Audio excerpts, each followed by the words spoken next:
හරි. අපි අද බලමු ගොඩක් ළමයින්ට ගැටලුවක් තියෙන තැනක් තමයි පත්‍යාගණන ලාභ ගිණුම්ගත කිරීම. ව්‍යාපාරයක් වත්කම් පත්‍යාගන්න ලාභ ගිණුම්ගත කරද්දී මඟ පෙන්වන ප්‍රමිති තමයි LKS 16. ඒ LKS 16 අපිට මඟ පෙන්වීමක් කරනවා වත්කම් ප්‍රථම වතාවට පත්‍යාගණනය කරද්දී කොහොමද ඒ ප්‍රතිඵල ගිණුම්ගත කරන්නේ? ඒ වගේම ගොඩක් දරුවෝ පටල ගන්න තැනක් ප්‍රථම වතාවට පත්‍යාගණනය කරපු වත්කමක් පසු කාලයේදී නැවත පත්‍යාගණනය කරොත් ඇතිවන ප්‍රතිඵල කොහොමද ගිණුම්ගත කරන්නේ කියන එක. ඒ ප්‍රතිඵලය ලාභ වෙන්නත් පුළුවන් අලාභ වෙන්නත් පුළුවන්. ගොඩක් දරුවන්ගේ ප්‍රශ්නයක් තියෙනවා මේ පත්‍යාගන්න ලාභ වෙනත් විස්තීර්ණ ආදායම් කියලා සම්පූර්ණයෙන්ම හිතන එක. ඒක හැම අවස්ථාවකම පසු අවස්ථාවක වත්කම් පත්‍යාගණනය කරද්දී ඇතිවන පත්‍යාගන්න ලාභය හෝ අලාභය සම්පූර්ණයෙන් වෙනත් විස්තීර්ණ ආදායම් කියලා හැම වෙලාවෙම ගන්න බෑ. ඒ නිසා කිසි වෙලාවක පත්‍යාගන්න ලාභය යනු වෙනත් විස්තීර්ණ ආදායම් කියලා අපි තේරුම් ගන්න එකේ වැරද්දක් තියෙනවා. අපි ඒක අද පැහැදිලි කරගමු කොහොමද වත්කම් පත්‍යාගන්න ප්‍රතිඵල ගිණුම්ගත කරන්න කියලා. අපි බැලුවොත් වත්කමක් ප්‍රථම වතාවට පත්‍යාගණනය. අපි හිතමු 2024 වර්ෂයේදී වත්කමක් ප්‍රථම වතාවට පත්‍යාගණනය කරනවා. මේ පත්‍යාගණන ප්‍රතිඵලය ප්‍රධාන කොටස් දෙකයි. එක්ක ලාභ වෙන්න පුළුවන් එක්ක අලාභ වෙන්න පුළුවන්. දැන් අපි බලමු මේ ප්‍රතිඵලය ලාභයක් හෝ අලාභයක් වෙන්න පුළුවන්.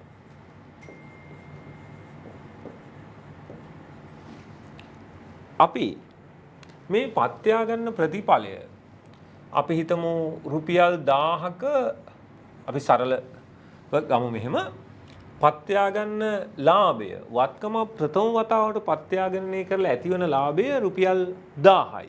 අපි මේක ගිණුම්ගත කරන්නේ අදාළ වත්කම් ගිණුම හර පත්‍යාගන්න සංචිතය. නැත්නම් පත්‍යාගන්න අතිරික්තය බැර. මම මේක බැර කරනවා පත්‍යාගන්න සංචිත ගිණුමට. මෙතනදී පත්‍යාගණන සංචිතය රුපියල් 1000කින් වර්ධනය වෙනවා. ඇත්තටම පත්‍යාගන්න ලාභයක් කියන්නේ අනිත් පැත්තෙන් වත්කමක ධාරණාගේ සිදුවන වර්ධනයක්. ඒක බැරසටහන හැටියට අපි ගන්නේ පත්‍යාගන්න සංචිතයේ වැඩිවීමක්. මේ සංචිතයේ වර්ධනය 1000යි. එහෙනම් වෙනත් විස්තීර්ණ ආදායම් 1000යි. අපි අනිත් විකල්පෙට ගියොත් ප්‍රථම වතාවට වත්කම් පත්‍යාගණනය කරලා අලාභයක් ඇති වෙනවා. අපි හිතමු රුපියල් 1000ක අලාභයක් ඇති වෙනවා.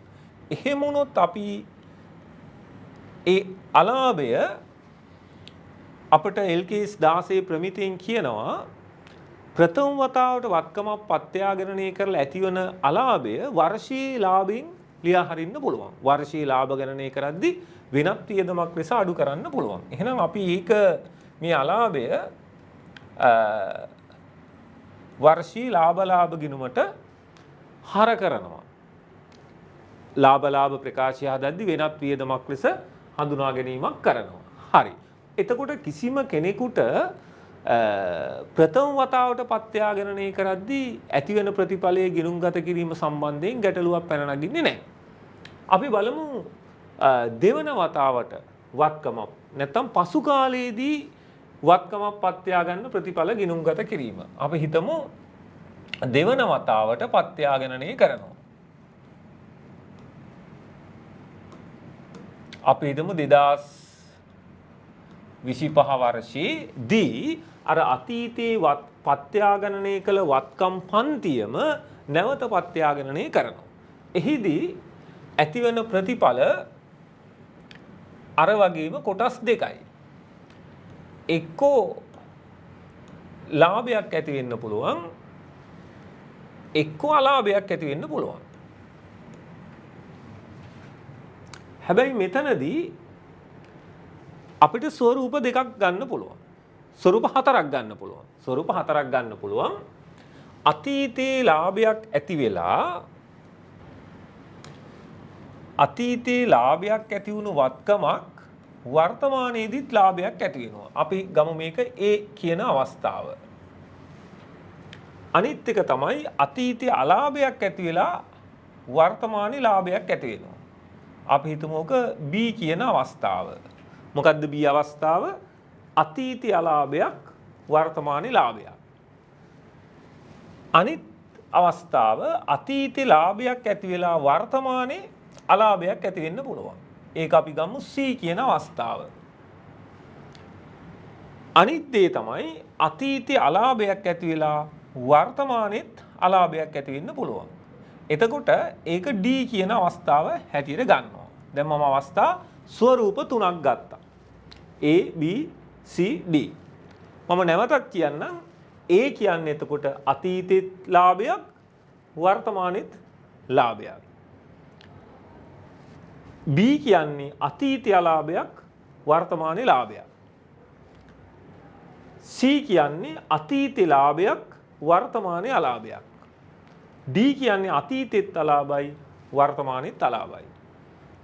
අපි බලමු දැන් මේ ප්‍රතිඵල ටික මේ විකල්ප ටික ගිණුම්ගත කරන්නේ කොහොමද? අපි හිතමු වර්තමානයේ ඇති වෙලා තියෙන ලාභය 1500යි. එහෙම වුණොත් මේ A අවස්ථාව ගිණුම්ගත කරන්නේ කොහොමද? එතකොට අතීතේ ලාභයක් ඇති වෙලා පත්‍යා ගන්න සංචිතය බැර කරලා තියෙනවා. එතකොට අතීතයෙන් ආපු පත්‍යා ගණන සංචිතේ ඔය වත්කම සම්බන්ධයෙන් ශේෂයක් තියෙනවා. අතීතේ පත්‍යා ගණනය කරලා පවර්තන වර්ෂයට ආපු ශේෂයක් තියෙනවා 1000ක්. වර්තමානයේත් ලාභයි 1500ක්. අපි 1500ත් මේ සංචිතයට බැර කිරීම කරනවා. අදාළ වත්කම් ගිණුම හර පත්‍යා ගන්න සංචිතය බැර. මෙතනදී ඇතිවන වෙනත් විස්තීර්ණ ආදායම මේ පත්‍යා ගන්න සංචිතය වර්ධනය වෙන්නේ 1500කින්. ඒ නිසා අපි ලාභ හෝ අලාභ ප්‍රකාශය තුල වෙනත් විස්තීර්ණ ආදායම් වශයෙන් හඳුනගන්නේ 1500යි. එතනදී උනේ අතීතේ ලාභයි වර්තමානයේත් ලාභයි. අපි හිතමු අතීතයේ අලාභයක් ඇති වෙලා වර්තමානයේ ලාභයක් ඇති වෙනවා. ඒ තමයි B අවස්ථාව. එතකොට අපි B අවස්ථාව කොහොමද ගිණුම්ගත කරන්නේ? අතීතේ මේ වත්කම පත්‍යා ගණනය කළ 1000ක අලාභයක් ඇති වෙලා ලාභ ගිණුමට හර කර ඇති නිසා අපට පුළුවන් මේ වර්තමානයේ ඇති වුණු ලාභයෙන් ලාභ ගිණුමට 1000ක් නැවත බැර කරන්න. අතීතයේ ලාභ ගිණුමට හර කරලා තියෙන්නේ 1000ක් නිසා වර්තමානයේ ලාභය 1500ක් ඇති වුණත් අපට බැර කරන්න පුළුවන් 1000යි. අතීතයේ හර කරපු සීමාව දක්වා. මෙතනදී අපි ලාභ ගිණුම බැර කරනවා කියන්නේ ලාභය වර්ධනයක් වෙනවා. එතනදී අපිට මේ 1000 වර්තමාන වර්ෂයේ ලාභ ගිණුමේ වෙනත් වියදම් අඩුවීමක් ලෙස සටහන් කරන්න පුළුවන්. එතකොට මේ 1500න් 1000ක් අපි ලාභ ගිණුම බැර කරා. ඉතුරු 500 මොකද කරන්නේ? ඉතුරු 500 පත්‍යා ගණන සංචිතයට බැර කරනවා. එතකොට මෙතනදී වැදගත් වෙන්නේ මේ පත්‍යා ගන්න සංචිතය වැඩි වෙන්නේ 500කින්. එහෙනම් මේ B කියන විකල්පයේදී වෙනත් විස්තීර්ණ ආදායම 500යි. හැබැයි පත්‍යා ගන්න ලාභය 1500යි. නිසා පත්‍යා ගන්න ලාභ සම්පූර්ණයෙන් වෙනත් විස්තීර්ණ ආදායම් කියලා ගන්න බෑ මේ විකල්පයේදී. මෙතනදී පත්‍යා ගණන සංචිතයට බැර වූ 500 පමණයි වෙනත් විස්තීර්ණ ආදායම් කියලා ගන්න. පත්‍යා ගන්න සංචිතයේ වැඩිවීම. ඔන්න B කියන විකල්පය. ඊළඟට අපි C කියන විකල්පයට එමු. C වලදී වෙලා තියෙන්නේ අතීතේ ලාභයි 1000ක් හැබැයි වර්තමානයේ අලාභයි. එතකොට මේ C විකල්පය අතීතේ පත්‍යා ගන්න සංචිතයට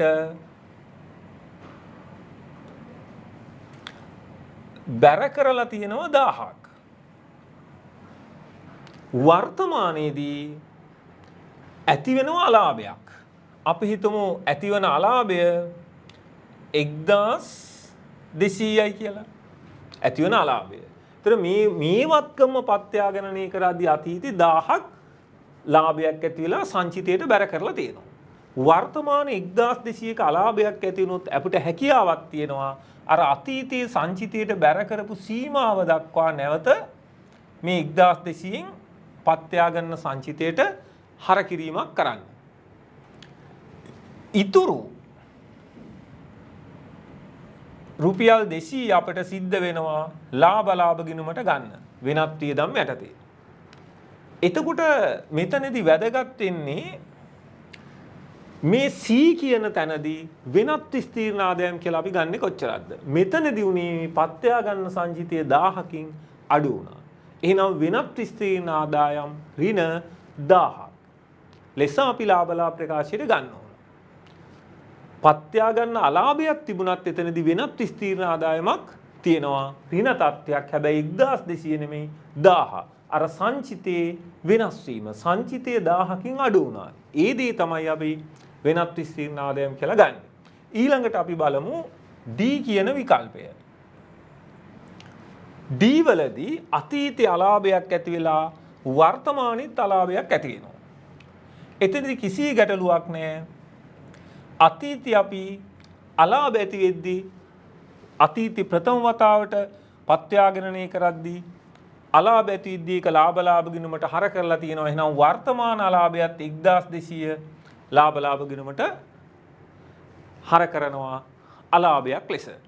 අලාභ අපි සංකල්පනාත්මක රාමුව අනුව මේ වගේ අලාභ වියදම් කියලා ගන්නවා. ඒ නිසා වෙනත් විස්තීර්ණ වෙනත් වියදම් යටතේ අපි මේ 1200 ලාභ ප්‍රකාශය තුල ගන්න ඕන. එතනදී වෙනත් විස්තීර්ණ ආදායමක් කියලා දෙයක් පවතින්නේ නැහැ.